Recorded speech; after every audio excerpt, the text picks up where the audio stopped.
ఇంతటి కార్యంలో వీరు ఎంచుకున్నటువంటి ఆ పదాలు సామాన్యమైనవి కాదు, వేదం నుంచి ఉద్భవించినటువంటివి.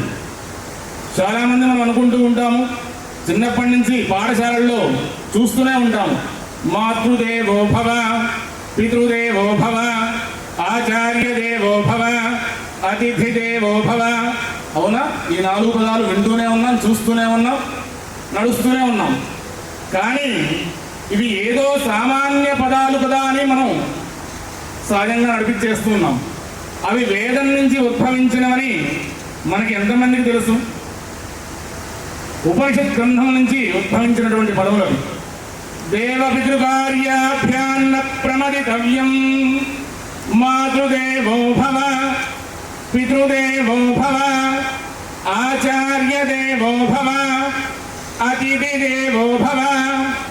యాన్యనవద్యాని కర్మాణి తాని సేవితవ్యాని నో ఇతరాని, యాన్యస్మాగతుం సుచరితాని తాని త్వయోపాస్యాని నో ఇతరాని. ఇలా ఉపనిషత్ గ్రంథం నుంచి ఉద్భవించినటువంటి